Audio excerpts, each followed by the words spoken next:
This is episode 4. We are going to be focused on young people. We ask for folks that are just tuning in right now, please share it on Facebook, start a watch party. I'm going to speak for myself, but I know Dr. Buckley as well. I am super, super excited about our guest tonight. Just a little bit about my background. Before becoming a city council person, I spent about 7 years directing a nonprofit where we taught civic leadership and community organizing to high school students.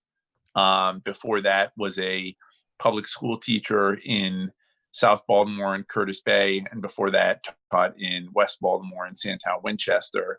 And so for me, the critical importance of youth voice and young people in leading movements for social change, whether it's in Baltimore, whether it's nationally or globally. I think, Melissa, this is just a moment where, again, we're seeing young people largely lead the movement for what comes next and what could be better, and for reimagining what our city, our country, and our world could look like. Mm-hmm. Yeah, I completely agree. And, the thing about young people is that they have the boldness to say and do the things that sometimes we are not as bold to say and do. And I just started hosting my watch party here on Facebook. And what I said is, I'm always so inspired by young people. And that's real talk. Young people inspire me. And so I'm just really, really, really excited. I remember when we had the Healing City Baltimore weekend at Morgan State University, at the Morgan State University. And I remember hearing Anaya share her spoken word, and I was like, whoa, and I mean, her and all of the other young people that were there. And these are not young people who are just showing up for, a special day and then they go back to living their life. Like, they have committed their lives to this work. Yeah, that's absolutely right. And and it is a real commitment. It does take a lot for young people to step into this space and to lead in the way that the 3 young folks that we're going to have on tonight have been doing. And just before we bring them on, I just want to share too that I've been in city council for uh, about 4 years, and I would say that most, if not all, of the major legislative wins that we've seen recently have been spurred by young people. And I think about in Baltimore some of the environmental change that we've been able to see, both in terms of banning plastic bags, Mm-hmm. some advocacy from Baltimore Beyond Plastic, which is a youth-led organization. I think about the move that our council made to significantly reduce emissions and or get rid of the incinerators in Curtis Bay, where I used to teach, where again, a lot of the leadership in getting us to go there came from students from Ben Franklin. I think about some of the work that went into, we talked last week about some major cuts that Mayor Pugh had proposed to safe streets, to community schools, and to after school programming. And a lot of the resistance, the pushback, the ability to rally against those cuts and ultimately preserve the funding, again, came from young people speaking up and organizing and advocating and making sure that we did not cut those services. And then finally, of course, the work that we've been doing together around healing from trauma. It was young folks from Frederick Douglass High School that came to city council and demanded this focus on prevention and healing, and really called us to task and said, you all have been so focused on policing, yet where is the trauma plan? Where is the prevention plan? Where is the same level of commitment and rigor when it comes to dealing with that which leads folks into violence and that which leads our communities into experiencing high crime rates, and why aren't you just as focused on reducing trauma? And it was really their leadership that got us to the bill that Mayor Young signed and that continues to propel us forward. So again, I'm very excited for tonight's conversation. Do you want to introduce our guests? I'm also happy to as well. Go for it.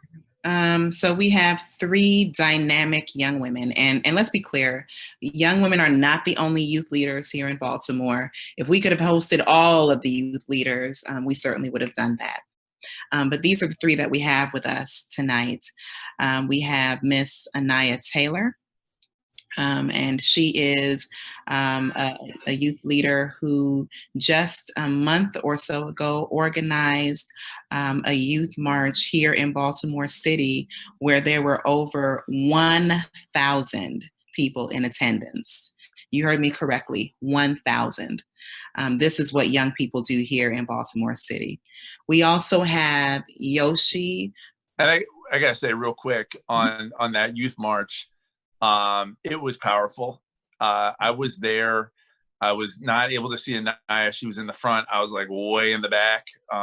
It was 1,000 people, so I wasn't even close. But I remember walking.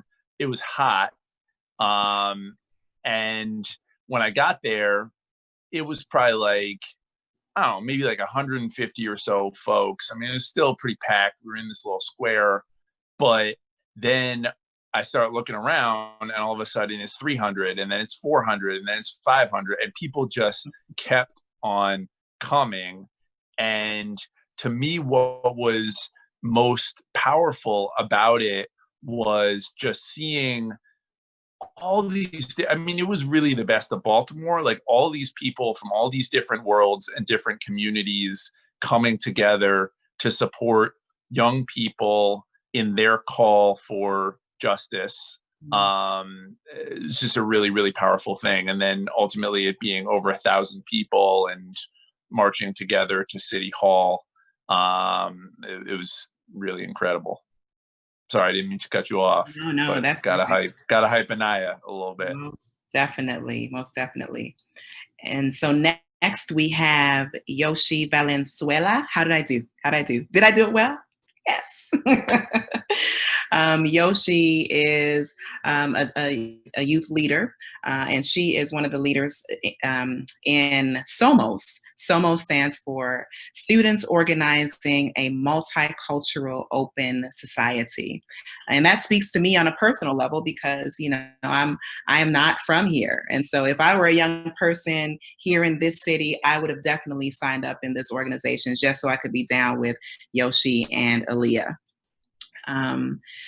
And then, like I just mentioned, we have Aaliyah Abid, who is also one of the student leaders for SOMOS. And I also want to say that both of these young women have been front and center in the advocacy for the digital divide. If you haven't heard about it, where have you been? But it's cool because you're going to hear about it tonight. So welcome, welcome, welcome. We are, again, so happy to have the three of you here with us this evening. And I do have to briefly, great introductions. I do have to briefly hype my friends Yoshi and Aaliyah, who I've had the great pleasure of knowing these folks for a while now, and being there, I think, for several of their campaigns. But the work that they've done to create space for English language learners within our school system, and really to value and not denigrate folks who did not grow up in the United States. We know that we are dealing with an incredibly hostile, xenophobic, racist administration out of Washington, D.C., who's made life absolutely miserable for a lot of our immigrant communities. But SOMOS has really stood in the breach and fought with everything they've got to make sure that young people who grew up not speaking English or from a different place are still valued within our school system, particularly young people. One thing that we have not done a good job of in Baltimore is making sure young folks, English language learners, have access to every high school in our city. What has happened historically is they have been tracked into mostly Digital Harbor High School and Patterson High School, which, to be fair, both have strong ELL and ESOL programs. But at the same time, if we are going to truly be a city that values and provides opportunities for all of our children, it's not fair and it's not a good look for large swaths of our immigrant, and particularly our Latinx immigrant community, to get tracked into those two schools. They should have the same level of access that anyone else does to the cities, the Polys, the Westerns, the School for the Arts is. And so Aaliyah, Yashira, Ms. Franca Mueller, who I always have to shout out as well, one of the best teachers in Baltimore, have just been Kimberly on it and really, really, really pushing to within our school system, and have, just in an incredibly thoughtful way, have brought the ACLU, have brought us in city council, myself, Councilwoman Mary Pat Clark. They've just been doing great work. And then more recently, as we have, unfortunately, because of the pandemic, had to be out of school physically, they've just been on it in terms of the digital divide, both, and I'm gonna let them share the story, but both in getting the city council to commit $3 million from the youth fund toward Chromebooks and digital devices, and then now moving forward, pushing on Comcast to be a better partner for Baltimore, and particularly its young people. Yes. So we are thrilled to have you three in the mix. Dr. Buckley, you wanna start us off? Absolutely. Look, before we start with the questions, I just want to ask y'all a question. Do you have these community service efforts, these advocacy efforts, are these on your resumes? When you need to put these on your resumes, and if you need help learning how to craft it, hit me up. You guys need to put this on your resume. Let folks know that, you are coming to the table with some major skill sets. A lot of grown folks haven't secured or helped to secure a $3 million anything. So just off the strength of that, you guys are on a different level. All right. Anaya, we're going to start with you. You were quoted in the Baltimore Sun following the march that you helped to organize. And as I mentioned earlier, there were more than 1,000 youth that were in attendance. And you were quoted as having said, "This is a movement, not a moment."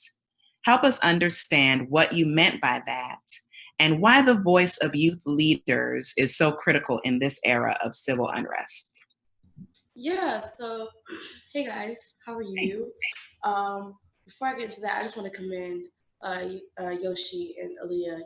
I've known you guys since my freshman year, so like being on this platform, especially not knowing that we were gonna do this together, is definitely like there's a quote going into like it's a movement, it's a movement, not a moment. That we talk about all the time with the people that I do the work with is when you are always doing the work, you'll always see the people who do the work as well. You'll always be surrounded with those same people because you guys are always doing the work. And I think that's important, and it's important to know that. So one, I did not completely organize that march that had 1,000 people. I was like a person that they reached out to because of the march prior to on June 1st. Now, I'm pretty sure that's the one that Zeke was talking about when he was like, it became like such a huge thing, because that one ended up with like roughly 15,000. Okay. So that, it is. Can you guys hear me now? No? We can speak into the mic. Yeah, just get as close to the phone as you can. Perfect. Can you hear me now? Much better. Yes. Okay, cool. Sorry. So that, so the one prior to the BSA march, that was about 15,000. And that was like such a huge thing. And that's where I first thought about like it being a movement and not a moment, because getting those numbers out are just not a usual thing that happens. And I think that was a big thing for us. For the organizers that did the first march, we expected 400. Mhm. And we were scared of 400. We were like, how are we going to be responsible for this climate? Because we are responsible for this climate. If anything happens, it will say the organizers did it.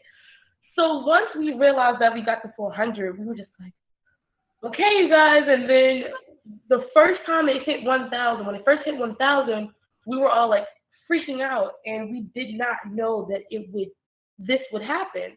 But then we had celebrities sharing the flyer and stuff, so we knew it would be a good turnout. We just didn't think it'd be 15,000. And I think that it was such a powerful thing that there were 6 of us that did that. There were 6 of us that planned it in a matter of 4 days. The march happened on day 5. 4 days of planning a march that some of us had no idea what to do. No prior experience. And yeah, some of us had no prior experience. And I did. So everyone, like, we were all just like, okay, some of us know and some of us don't, and we're gonna try the best of our ability. And it was peaceful. And the biggest thing that people asked was, how do we keep it so peaceful? How did you manage to have 15,000 people and nothing happened from top to bottom? And literally, we didn't do it. People just wanted to be peaceful. And I think the biggest thing was that that was misconstrued with all of it is that as youth, they thought that, or we all assumed that we wanted to have a peaceful protest, but protests aren't peaceful at all. It's disrupting the status quo. It's disrupting the system. It's calling for change. And so in that space, it's not really peaceful. It's disrupting the status quo. We just kept it nonviolent. And that's just because all 15,000 people just agreed in their minds that we're going to keep it nonviolent.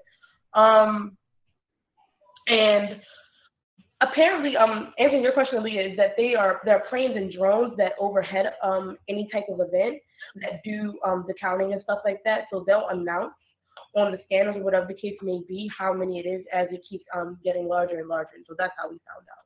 So the question that you're responding to was, how do they tally the? How does we count the amount of people that attend? And it's drones and like helicopters that overhead. But the most important thing for all of us is that the youth often youth as in general, are often thought of as the future.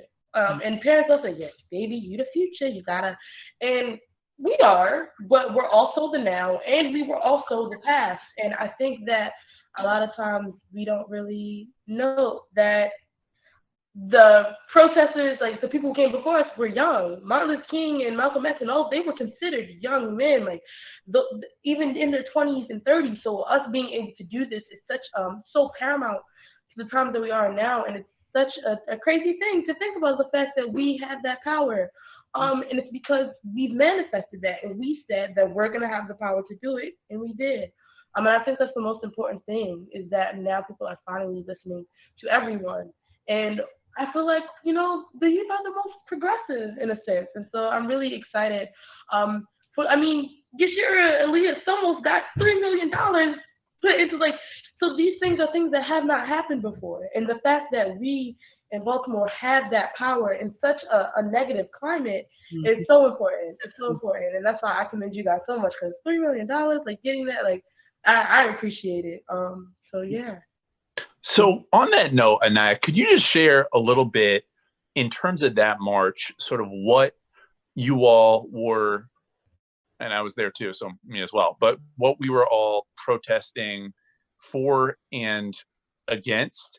And, in thinking about this climate that we're in, around defund the police, around reimagining public safety, in a city where traditionally Black children have been highly, highly, highly criminalized, right? Either through the criminal justice system, through the media, sort of through public perception, And I think what you just spoke to in terms of like, whoa, we were able to turn out 15,000 people. That's really something. Like, talk a little bit about, one, what you were protesting for, and two, just within the climate that we're in, how do you sort of balance the all these different perceptions that folks have and still keep your message and stay on your message? So I think the biggest thing is, and I like that you say that, is that we will never really know everyone, every 15,000 people were there. We will never be able to get inside their minds and say why they were there. And I think that's really important, that the organizers' intentions and the people who show up intentions could be completely different. But in some way, shape, or form, it's a general concept. We did so much research and really like jumped into educating ourselves on the real root problems of what we're facing. Everyone, this all came into light because of the unfortunate George Floyd incident. I mean, everyone was just like, this is ridiculous, da da da.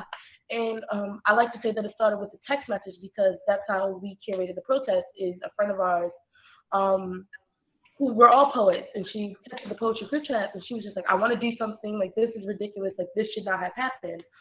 And so we all ended up watching 13th, that documentary on Netflix, and we talk about how the Constitution literally is set up exactly the way it's supposed to be, and everything that is happening the exact way it's supposed to happen. When we talk about the system, we were all there protesting the fact that a man died, that people are dying due to police brutality, but when in reality, we're dying due to a system that's not set up for us, that's not in service of us.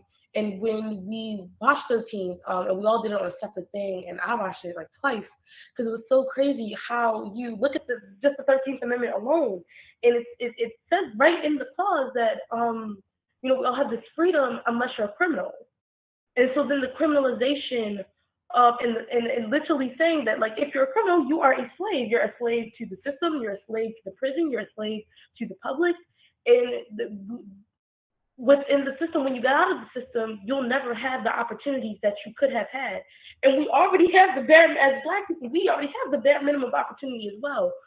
So when you go into the system and you come out of it, you have nothing. When you don't go into the system, you have nothing. And I think the biggest thing that angered all of us, at least the organizers, is that we realized that Black people really own nothing, not even our own breath.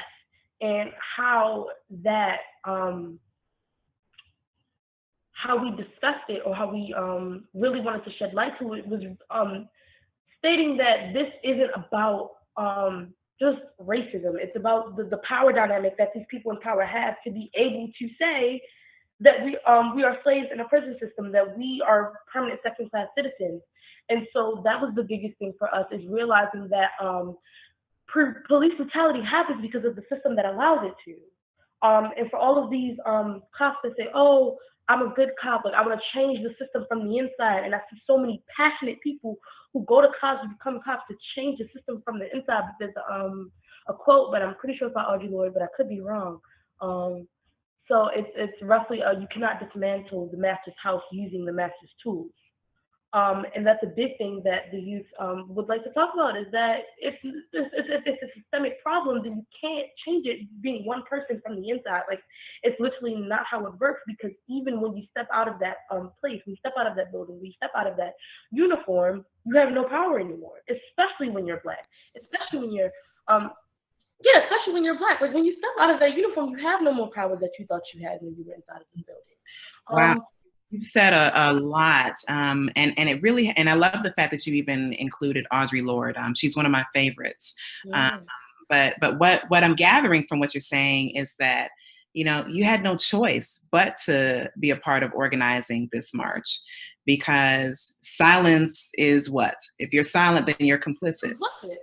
Correct. So, again, like, we appreciate your bravery. We appreciate you using your platform and your voice, and for being a part of such a monumental event here in Baltimore City. There was a similar march that happened in Tennessee that was organized by 6 young women, all in high school, and they brought out huge numbers as well. And thank you also for pointing out the fact that dating back to the civil rights era, there were always young people at the front of every civil rights movement, and it's no different than what we have here today. All right. Next question. We're going to pivot to Aaliyah. You ready, Aaliyah?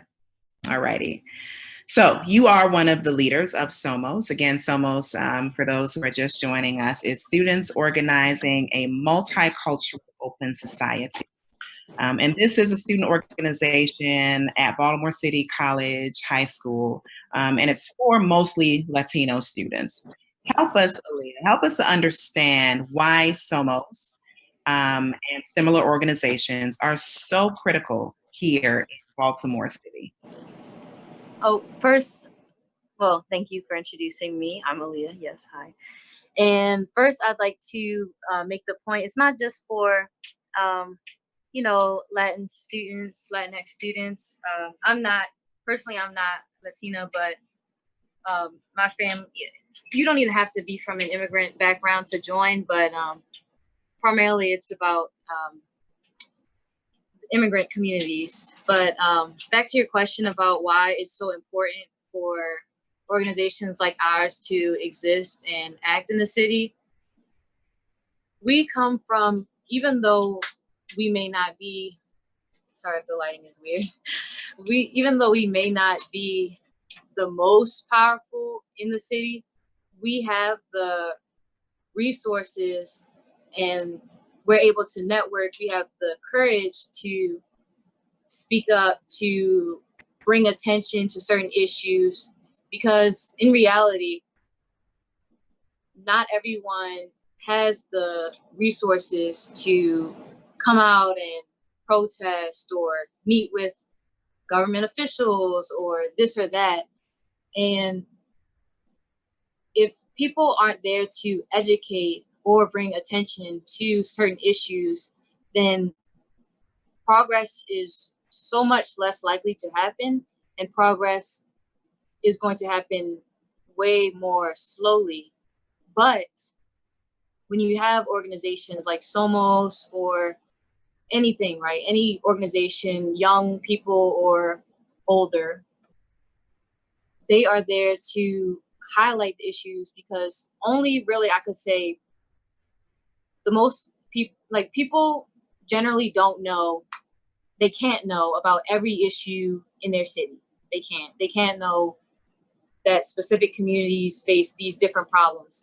There may be some few people, such as like the mayor or council members, that might know most of what happens in the city, but otherwise, no one, until someone speaks up, no one is there to bring attention to a problem. And if, for example, there weren't, like with a lot of the work that Anaya is doing, if there weren't cameras around, like that's a big part of why a lot more people are acknowledging police brutality, because there's footage now and people are becoming more educated. They can share it with people. They can send, hey, look at this. They can learn the context from the news.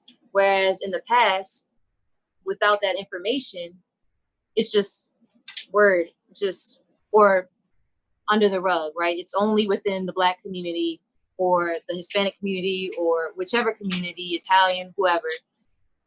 And for example, with SOMOS, we focus on issues that affect BCPS students that come from immigrant families, immigrant backgrounds. And there aren't as many of those, like for youth, youth-led, there aren't as many of those out there.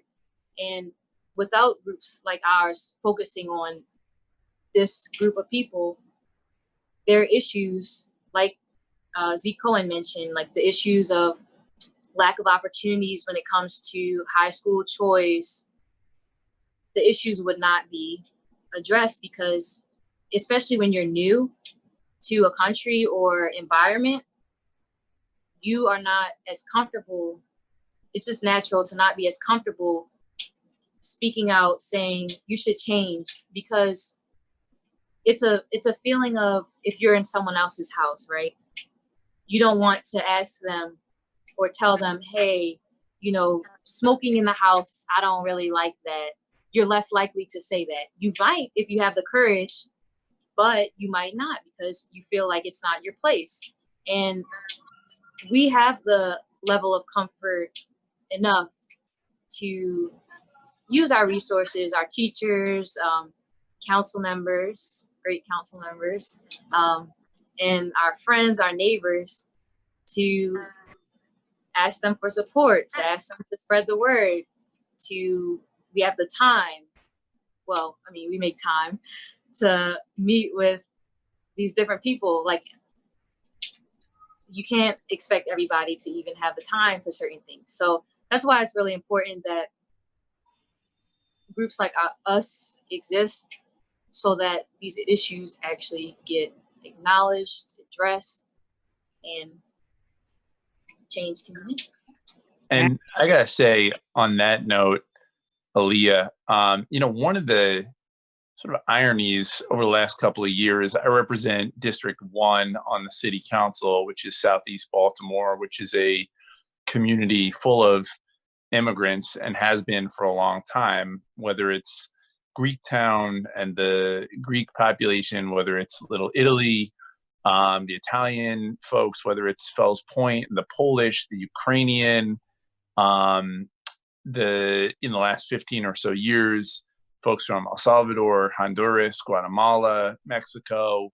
The irony for me in the last 4 years of having the Trump administration and having ICE in a truly horrific way sow terror within our community, and having just such a climate of fear and degradation against our immigrant brothers, sisters, and siblings, is the irony of it is, in many ways, my district looks the way it does, and generally it looks pretty good because immigrants were there, and because communities, when folks were moving out, both white and black, out of Baltimore, we've had several waves of migration out of our city. Southeast Baltimore has been blessed to have folks move in, be they from the Middle East, be they from West Africa, be they from Central America. So if you go up and down Eastern Avenue, Highlandtown, Greektown, Upper Fells Point, any of these communities, they're booming and they're bustling because of immigrants. And so it's been such a strange thing to have this political climate, which is incredibly hostile and in many ways just terrifying. I mean, I'll never forget having a father get picked up. You both remember this, having a dad get picked up outside of Walgreens. My third week on the job, literally just, or two guys got picked up outside of Walgreens by ICE, no criminal record whatsoever.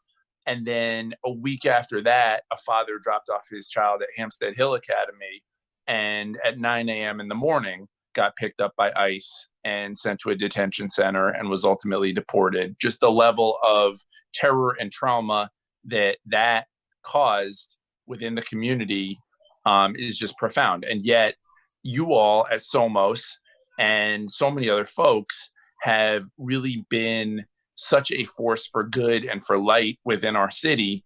It's just been such a weird sort of thing to get to witness, but I am truly grateful for your work, because, whether it's fighting for students from any place or the recent work on digital divide, Somos just does an excellent job. And so with that, I want to pivot to Yashira, otherwise known as Yoshi, to talk a little bit about what we call the digital divide. And so for folks just tuning in Baltimore, approximately, according to an Able Foundation study from 2018, approximately 40% of families in the city of Baltimore do not have access to wireline home internet. So put that in the context of we're now in a global pandemic where everything is being done essentially online, whether it's this Zoom webcast, Truth and Healing, whether it's school, whether it's most of us who are in jobs are doing a lot of them on Zoom and WebEx and Google and all the rest. And yet, so many of our families, 40%, do not have access to home wireless internet.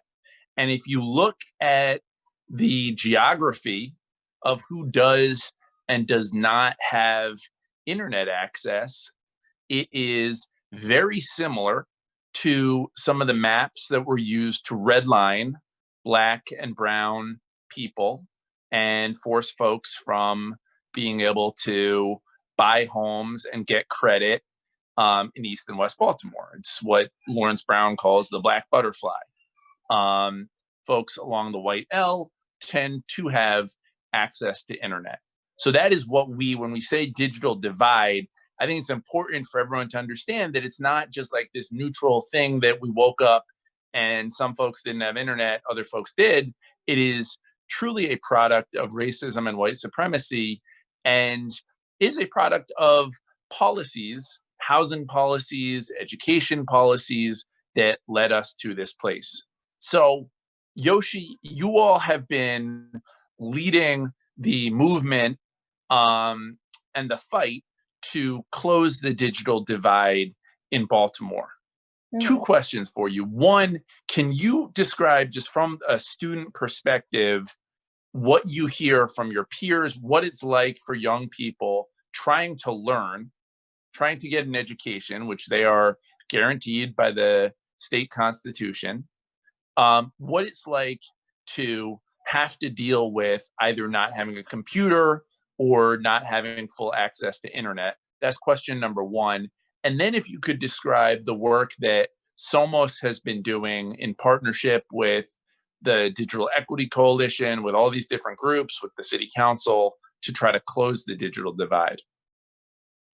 Okay, so hi everyone. Thank you for introducing me. I'm Yashira, but I like to go by Yoshi. But to answer your first question, Zeke, from what I've seen, and I say this because I have 4 young cousins in the neighborhood who don't speak English, who require a lot of attention when when the quarantine hit and they had to access the internet to complete their assignments. But when the quarantine hit, I was called a lot by my aunts to help assist my cousins with their assignments. Of course, they couldn't really understand much, but I tried my best to help translate it. And in terms of the internet, they didn't have any trouble because they were fortunate enough to have internet access. I don't know who the provider is, but they had access, but no devices. So from them, I can say that it was definitely a struggle because of the language barrier, and they could only rely on me because I was their only source, to help them out with their assignments and everything. And it was definitely hard watching them struggle and complete their assignments, because they're young boys from the Dominican Republic who were really good in their schools. They had A's and B's. They could do everything over there. But once they came here, it was like all of their knowledge and skills are just like put behind this wall of expectancy, like the schools here expect them to have enough will to fight through the language barrier and to achieve and reach the same levels that we English speakers reach to every day. And it was very difficult, but fortunately they were able to achieve it with a lot of help from ESOL teachers at their middle school. And in terms of, I don't think I have any other stories I can share besides our other team member, Kimberly. She is an Internet Essentials customer, and she lives in a home with her 2 parents and her 2 younger sisters, who also need to rely on internet and on devices to complete their assignments. And uh, it's a constant energy when we have calls to attend, and her internet kicks her out of important meetings and she needs to restart her internet. She has to let her family know that she'll be using the internet for a while, because if there's too many people on it, it'll cut her out. So it's definitely been a really big issue for families that I know in terms of connecting online and staying online and accessing internet. But to answer your second question. And let me just hang on. Sorry. Let me just jump in there real quick, Yoshi, which is so Internet Essentials is a program from Comcast. They offered 2 months free of their Internet Essentials. The problem with it, and Yoshi's going to talk about this a little bit later, but is that the broadband speeds are really, really, really slow. So, and they can't handle multiple people. So if you have a household where you have 4 students trying to do their education together on the Internet Essentials platform, what will happen is they'll get kicked off. Like they'll get kicked off Google Classrooms, they'll get kicked off the screen will start freezing.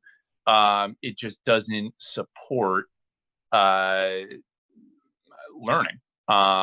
So just for folks that are not familiar with the Comcast Internet Essentials program, that is the problem when you have multiple people in the house trying to use it. Back to you, Yoshi, on what you all have been doing since the start of this pandemic to close the digital divide. Yeah, so it all started with when Kimberly and I were asked to give a public statement, which then led to the $3 million from the youth fund being sent to Baltimore public schools. And I just wanted to add that I was never really an active member of SOMOS. I was directing a different program. So I was asked to make a comment on the whim, and I was just like, why not? So then after that huge achievement, it kind of opened this part of me that, that was just hidden, the advocating, Yoshi the advocator, that's me now. But after the $3 million passed, we were put together with this amazing organization, BDEC, the Baltimore Digital Equity Coalition, where it is a coalition of other organizations who come in and discuss different ideas on a general topic. And SOMOS comes into play where we give them, or we tell them what we're doing, and they help us out, giving us their tips, telling us how we can better promote our fight, and etc. And so with them, we've been continuously going against Comcast and fighting for better internet access. And it all started with our letter to Comcast, which asks for 3 demands. For 1, to increase Internet Essentials speeds. 2, to make Internet Essentials free until 60 days after the full restoration of schools. And to 3, make all the hotspots and residential modems open, because they don't have those open, only public hotspots from libraries or McDonald's. And we shared that letter with them, and we planned a press conference right after to tell the world that this is what we've been doing. And Comcast decided that on that same day they would send us their response. And I quote that because their letter basically just talked about the stuff they've done before and how they think that they don't need to do what we're asking because it goes against what they're trying to do, which is ridiculous. But after that happened, we continue fighting. We grouped up with other organizations in Detroit and Philly who have been helping us, giving us better ideas to promote. We've been creating petitions or statements for different petitions from other organizations. And recently we were given the opportunity to better promote our campaign by creating podcasts. Yeah, we from Waves. This is the first time where Somos will get paid for all the hard work we've been doing. And we'll be creating podcasts, which will both be in English and Spanish. And we're planning on interviewing key people to better inform the public. And it's just been a super great opportunity for all of us, because this never, I don't know if I should say this, but this never would have happened if we were set into this, what's the word, environment, I guess. It's like if this quarantine never would have happened, we wouldn't be here. We wouldn't be addressing such an issue, but it's better that it happened because we can now address it. We have the resources, like Aaliyah said, to address such an issue like this. And we will continue addressing an issue like this, no matter what. And I had a quick question, Yashir. yeah. So as far as like the laptops and stuff go, so when you guys got everything, whatever the case may be, just based on city alone, like we know that in the beginning of our freshman year, we had to pay for laptops if we didn't already have them. And with those laptops, they weren't even upgraded like this. They weren't touchscreen and things of that nature. Now, you can't hear me? I can. You can? But so now we got these free laptops and their touchscreen and stuff. And so they're also loans. So we can't keep these. So for the students, once we go back to school, because school provides laptops during school time, we won't be able to keep these. And so in support of that question, like how can we as a community help Somos and the fight with the digital divide to keep this, I guess, same energy for when we get back into the school building, and still push for the same access that we had to these laptops once we get back into school. And if you don't know the answer to that question, that's totally valid. But if you do, I would love to know the answer. Aaliyah, you said something. I was going to say I can answer, if you don't mind. Yeah, go ahead. So, one way the community could support us is keep up with our Facebook page or other social medias. Our Facebook page is Somos City Nights. So SOMOS City Nights, like, KNIGHTS. And for example, something recent that we've done is put out a petition to try to get Comcast executives to comply with our requests, because we have met with them and they have denied our requests. It doesn't fit in the business model. It's more about financial gain. It's a company, it's a corporation, so it makes sense. But at the end of the day, they primarily have almost what's like a monopoly. So we definitely need to pressure them. Like, that is why we're so hard on them specifically, is because they're the main providers. So right now they are not trying to improve internet essentials, improve internet access beyond what has already been done. And they don't like bad press. No company would, right? That's why they have PR teams. And really what we need the help from the community, is bad press. We need people to educate others. We need people to get talking about it. More people speaking out. That's like how with George Floyd, right?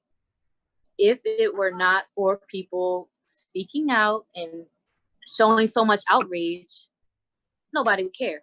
I mean, some people would care because they always care and they have the heart for it, but way more people care because of the outrage, and that's what we need from the community. So once again, follow our Facebook page, Stonewall City Nights. On there, we should have made a post about our recent petition. Please sign that, and once we get enough signatures, we will attempt to meet with Comcast again. So thank you for asking that.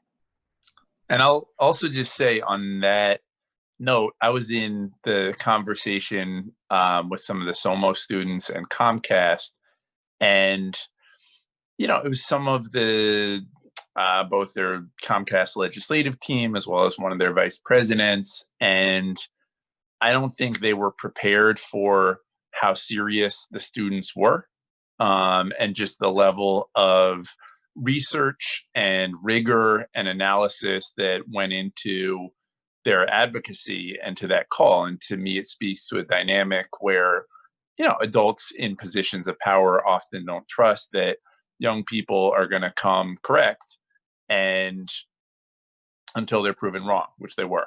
And what's been powerful too, last thing I'll say on this, and I want to turn it back to my co-host, is this campaign has gone national. And just like Aaliyah and Yashira have been working with folks in Philadelphia and Detroit, I've been able to connect with Council Member Helen Gim, and who's from Philadelphia, and Council Member Raquel Castaneda Lopez from Detroit. And together, we three are all doing joint resolutions for our cities. So calling on Comcast to fulfill the demands of the students. So this started in Baltimore. We're going to claim it in Baltimore from these young people, but it is a national campaign because folks should know it's not just a Baltimore problem.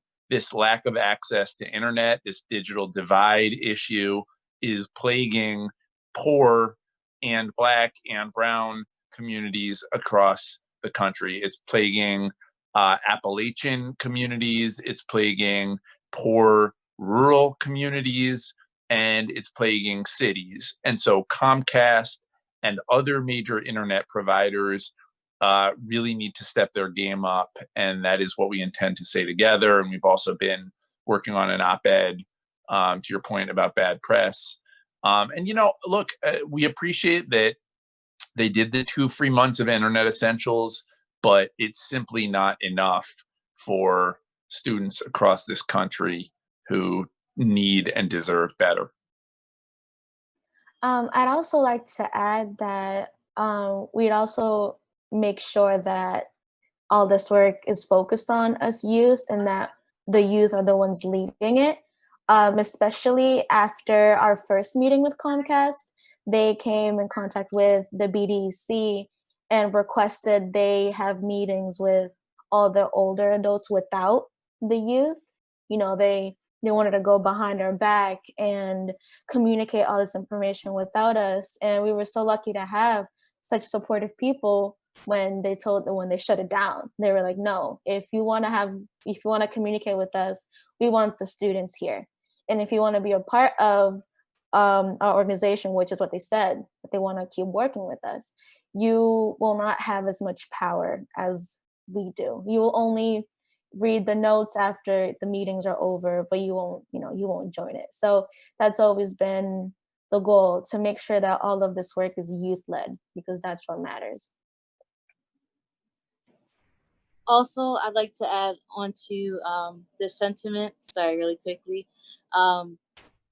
Another way that you all can support our efforts is by spreading the word about groups that do good work. So there is a nonprofit internet service provider called Waves, or you can look them up as Project Waves, and they provide free internet to people in certain communities. They're trying to expand into the city, but it's not something that can happen overnight. So right now they're in a few communities such as Lakeland. I'm not sure of the other ones. Sorry, I wish I knew more, but definitely check that out if you want free internet.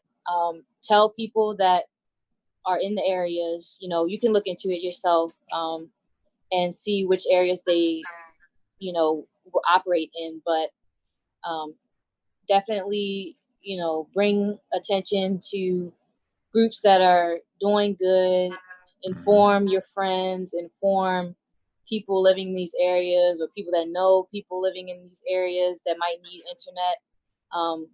Because at the end of the day, this seems like a long battle with Comcast. And if we can help people, like, there is an alternative for some people out there. And that could be Waves or maybe some other nonprofit. But yeah.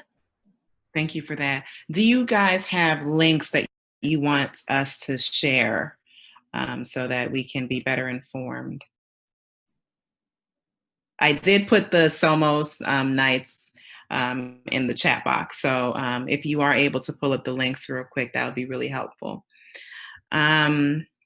Before we go to our last question, again, I just want to say on a personal level how I appreciate your advocacy. I've been an advocate since I was a teenager.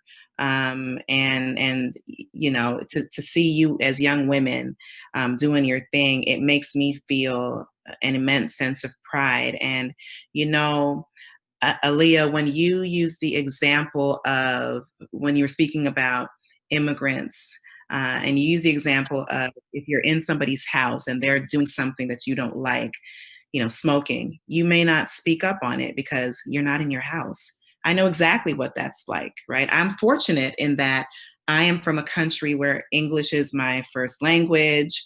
I can literally drive across the border to go home to Toronto, Canada. And then as far as my parentage, my parents are from Jamaica, which a lot of folks love to travel to Jamaica and, go to the resorts or whatever. So, like I'm from places that are acceptable for many folks, places that don't cause a lot of discomfort for people. And yet still, I know what it's like to be in a space and it's painfully obvious, like I'm not from here. Now I'm able to use that as a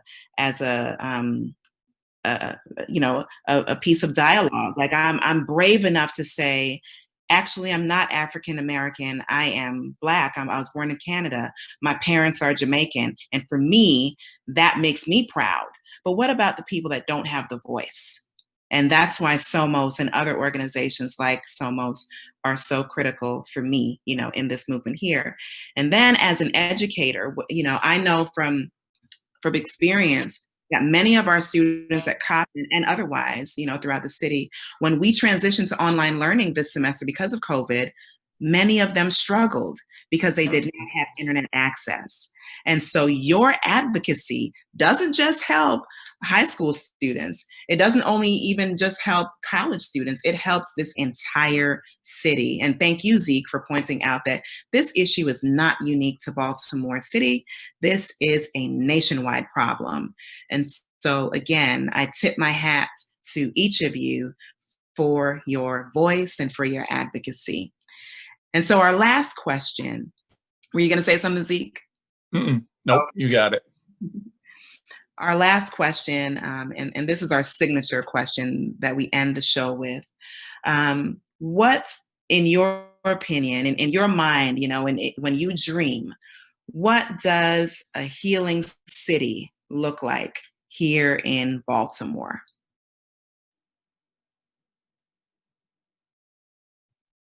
And perhaps we can start with you, Anaya, since you have the relationship prior to today with Healing City, Baltimore. Oh, it seems like so long ago. I did that poem in February. It was dope. Oh, such a nice time. I think that, and I think it's universal.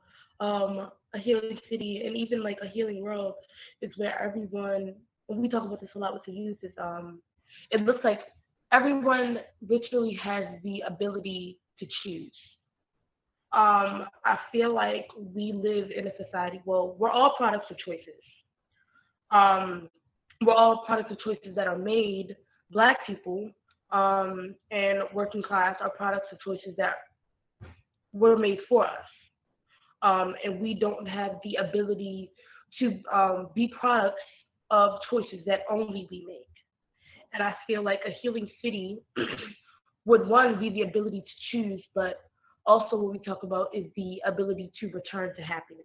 Um, my friend said so beautifully, is like we're sad. People are have the ability to feel sad, and all of these are emotions, but we must not become them. And we can feel sad, but we can't become a sad person. And being able to return to happiness, because we're not going to set the expectation that everyone should be happy, but being able to have the ability and the choice to return to happiness, for me, is what a healing city looks like. With that being said, trauma is non-existent and things of that nature, or at least when trauma does happen, there are restorative practices in place to heal from it, and not become the trauma. That is what I Thank you.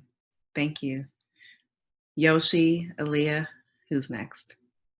I think I'll tag along and say that a healing city for me is where people accept awareness and are open to understanding the experience of others. And I say that because this pandemic has brought out a lot of I'm gonna call it hilarious notions, because we we share a lot of the things that we're against, right? And then here come the people who are going against simple ideas and overreacting over something that I think is pretty simple, and they're being ridiculed about it, and they feel objectified or they feel offended. And then I find that hilarious, because you're experiencing something us minority groups have been going through for the past, what, 400 years, maybe more, most like, no, definitely more. So I say that for us to heal, we need to accept that things won't be the same as before, as a past. We have to accept that people are changing, that new ideas come every day, that we're not going to stick to one place, because humans depend on evolution. We need to evolve. We're going to evolve eventually. But yeah, that's how that's my thesis. You know, a healing city is full of awareness and acceptance. Yes. Yes. All right, Aaliyah.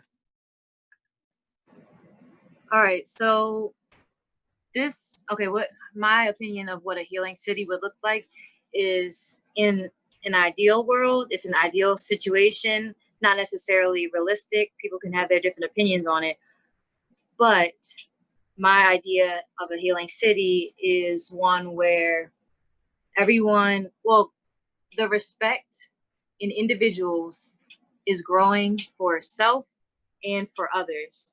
Because, in my opinion, a lot, if not all, of the issues affecting society have to do with a lack of respect in some form. When it comes to crime, it's a loss of respect from the system, from people in high positions of power, to help people that feel like they need to resort to crime. And also Anaya said ignorance, but yeah, so and internally, there's there can be disrespect or a lack of respect for the system, vice versa, or crimes against other people. And when it comes to the way the government is set up, if everyone had respect for each other, then as soon as a problem that's affecting a group of people came out into the public, immediately everyone would say, time to change. Immediately. Everyone would start taking action and it'd be done. That's it. when it comes to self as well, people don't always, when you disrespect others, a lot of times it's a lack of respect in self too, a lack of self-love, because committing crimes against other people, that requires you to feel a disconnect from yourself. Because in order to empathize with other people, you have to be able to relate to yourself. And there's a lot of pain amongst people. And if people had self-respect too, they'd probably be less likely to disrespect others. They don't understand, like, okay, for example, with racism, right? They don't understand a certain group of people, right? They have an idea in their mind. They're unfamiliar with the group of people.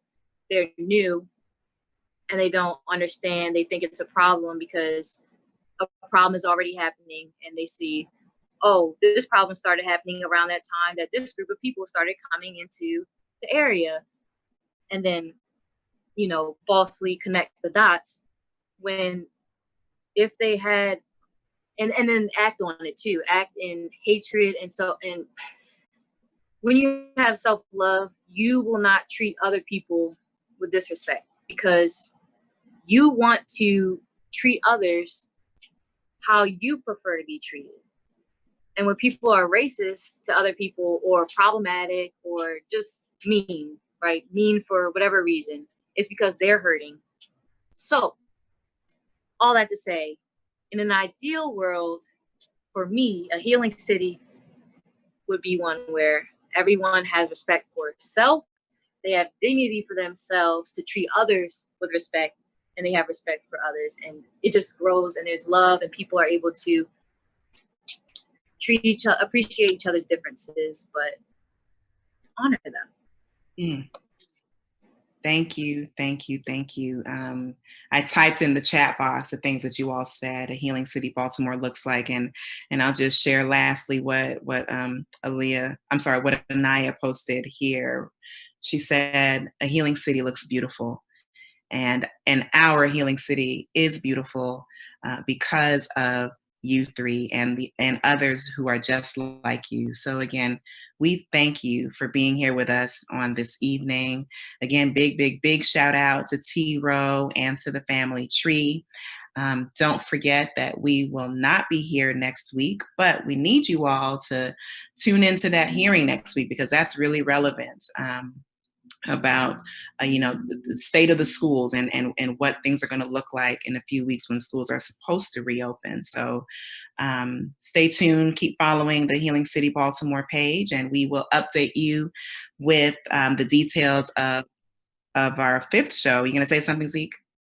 No, just very excited for not only Healing City, but these 3 young people in particular. Just continue to do the work that you all have been doing. Y'all are inspiring folks, and to go from 6 people having an idea to 15,000 people showing up and marching for justice is just really something profound, and shows an incredible amount of leadership and organizing and strategy. And that's what I think often gets overlooked when folks think about youth, particularly Black and Brown youth, is the idea that they themselves have the ability to organize, to advocate, to help to shape a healing city. So again, I want to thank you 3. And I want to, again, to all of our listeners who've been tuning in, we really appreciate you. Like Melissa said, like Dr. Buckley said, next week we're out because I got a hearing, but I hope you show up for that too, because we want to know what school is going to look like next fall. And then 2, we'll be back a week from that. We've got some amazing guests lined up. But again, peace, blessings, and thank you to Baltimore for supporting us and for continuing to believe that we can and we will and we must become a healing city. With that, Yoshi, you want to close us out? What do you got? I just want to say that I'll see you there. Will we both be talking too? At the hearing? You want to come talk? I will be. I went to the meeting yesterday. Yeah. So Come on. I was trying to figure out today with Anne, some youth representatives to kick us off for that hearing. So you just signed yourself up. So I'll see you there. him and I will be speaking. We definitely will be there. Yeah. Done. Good. Done. Good. Done. All right. Awesome. All right. Appreciate y'all.